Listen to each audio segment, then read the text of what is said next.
As many of you know, or most of you know, in the end of June, the last half of June, I was on sabbatical, and I was taking a trip with Pilgrim Tours in connection with Northern Seminary, and we spent 2 weeks basically in Turkey and Greece, looking at visiting some of the early churches, some of which Paul had founded. It was really It was an incredible trip for me. I learned a lot, and to fit in well the last couple of years especially, I've been focusing really on the church, and the church in the 21st century, because our current culture really exhibits a lot of challenges, gives us a lot of challenges and opportunities as well. And so I've wrestled, and the board is wrestling, what does it mean to be the church in the 21st century? How can we remain faithful to Jesus and yet still speak to the world? And so this really fit in well with that, and I have to say, I learned an enormous amount. I actually learned more. I didn't know really what I was expecting to learn, but it was just a great trip, and I learned a lot. The guides that we had were excellent, but New Testament professor Scott McKnight, who was our scholar in our midst, did the teaching as we went from place to place. When we would go to Philippians, we would read the chapter in Acts 16. When we go to Corinth, we read from Corinthians and from the book of Acts especially, and it was very moving to do that. But one of the things that I hadn't expected that he did is he gave a series a lot of times there would be long bus rides, before we would go different places. He did a series on the friends of Paul.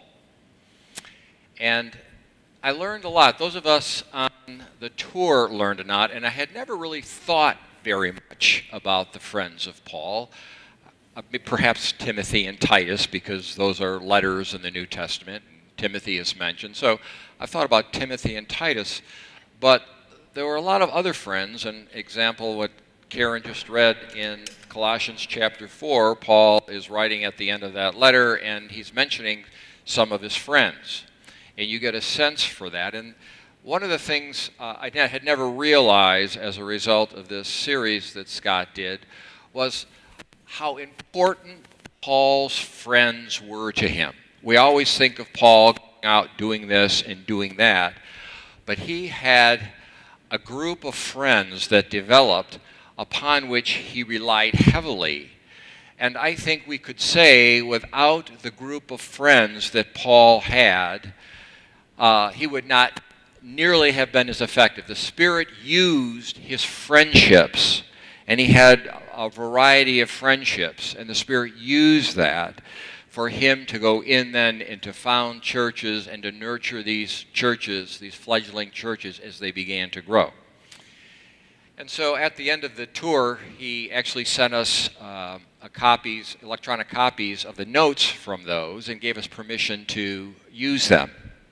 And so I thought I would actually do that. He talked about many more friends that I will talk about. But I really want to think about this and share with you Paul's friends to see just how it can help shape us and help us understand what the church is all about. And so, before I do that though, I thought it might be helpful for us to really talk about friendship. What is friendship? And I do want to add that I'll be adding some of my own material, but I'm using his notes kind of as a skeleton to share some of these stories that Scott is a scholar on, and I just found so interesting and helpful in my own faith journey. So the thing about friendship is, it's hard to preach about it because there aren't very many texts in the Bible that talk about friendship. Now, the fact that there aren't many texts doesn't mean it's not important. It's kind of assumed that you know what friendship is. But when you're talking about faith or trust in God, love, there are lots and lots of texts in the Scriptures that you can draw from. Not so with friendship. I guess when we think of friendship in the Bible, one of the classic friendships was between Jonathan and David that we find in the book of 1 Samuel. But in terms of other texts, really commending friendship. There were two that Karen read from the Old Testament, from Proverbs. But there really isn't very much else in the Old Testament. There are actually two places, or there's one place that talks about friendship with God. In Exodus 33:11, it tells us that God talked with Moses as one would talk with a friend. So there's a way in which Moses was a friend of God. And there is also, not in the Old Testament, in James 2:23, it says, and Abraham believed God, and it was reckoned to him as righteousness, and he was counted as a friend of God. And that quotation actually comes from the book of Jubilees, which is part of sacred writings. They're not part of the Bible, but they were used for edification, and the book of Jubilees was well read and known in Second Temple Judaism, which is at the time that Jesus lived. And so, we do know that Abraham was called a friend of God, Moses was a friend of God. And then we get to the New Testament, and again, the only times that friend is used is James 2:23, and it's referring to Abraham. And then there are two texts that are the same in Luke 7:34, and then the companion text in Matthew 11:19, which talks about the same subject. We have this. Jesus is talking. For John the Baptist has come eating no bread and drinking no wine, and you say, he has a demon. The Son of Man has come eating and drinking, and you say, look, a glutton and a drunkard, a friend of tax collectors and sinners. It was used contemptuously. Jesus, a friend of sinners and tax collectors. And then probably the only other very important passage is in John 15, which Karen read. Specifically, I want to read 13 through 15 one more time, or I'll just start with 12. This is my commandment, that you love one another. As I have loved you, no one has greater love than this, to lay down one's life for one's friends. You are my friends if you do what I command you. I do not call you servants any longer, because the servant does not know that what the master is doing, but I have called you friends, because I have made known to you everything that I have heard from my Father. And so then followers of Jesus are called Jesus' friends. In the ancient world, probably one of the most important texts in understanding in the ancient Western world was by Aristotle and his Nicomachean Ethics, which I'm sure all of you here have probably read, right? The Ethics of Aristotle. But he devotes a very large chapter in that book on friendship. And again, in the ancient world, friendship was very, very important. He divided friendships into three different categories. Utility, and he says this, that's loving one another insofar as some benefit accrues to them from each other. In other words, everyone's getting something out of this friendship. The second category is pleasure. Loving one another because that person is agreeable to us. And the third category that Aristotle had was virtue. Those who love another and so wish the good of their friends for their friends' sake, and who love each other for themselves and not accidentally. And Aristotle would count friendship based on virtue as the highest form of friendship. Aristotle writes, to be friends, therefore, persons must, 1, feel goodwill for each other, that is, wish each other's good, and 2, be aware of each other's goodwill, and 3, the cause of their goodwill must be one of the lovable qualities mentioned. Another important work was done by Cicero, the Roman statesman and philosopher, and he wrote a book on friendship. And Cicero writes, for friendship is nothing else than an accord in all things, human and divine, conjoined with mutual goodwill and affection, And I am inclined to think that with the exception of wisdom, no better thing has been given to man by the immortal gods. Now that gives you a sense of how the notion and the understanding of friendship, how important it was. It was a very, very important relationship in that ancient world. C.S. Lewis writes this: "To the ancients, friendship seemed the happiest and most fully human of all loves, the crown of life and the school of virtue. The modern world, in comparison, ignores it." Now, we do have friends and we talk about friends, but the way we talk about friends and the way we think about friendship is not the same. I think in the modern world, we tend to thin it down, okay? For example, you're going to friend somebody on Facebook. We're not talking, that's like really thin. That's very, very thin, okay? I think we also tend to sexualize or privatize friendships in a way that weren't done in the ancient world.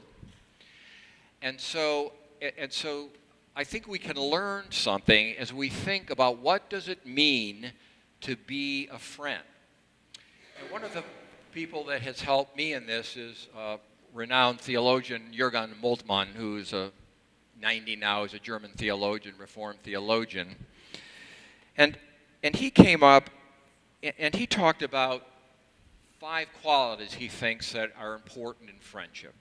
The first is this: it's a personal relationship and it makes no claims on the person. It's a personal relationship. Second, it combines liking with respect. Is that me? Am I? Okay.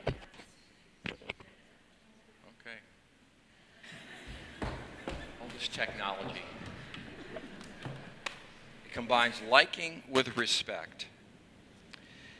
Third, it's not temporary feelings or likings. It links itself more with faithfulness. 4, it's an act of freedom. It's done in freedom. You can't force friendships, correct? So it's a free human relationship. And the last thing is the enduring, and it's enduring and aligned towards permanence. Now, we all know that you can make friends and sometimes friends break up, but I don't know, it just seems in our culture, friends kind of, you have them and there doesn't seem to be the depth, there doesn't seem to be the perseverance, there doesn't seem to be that linkage with enduring and perseverance frequently in friendship as we understand it in our modern culture.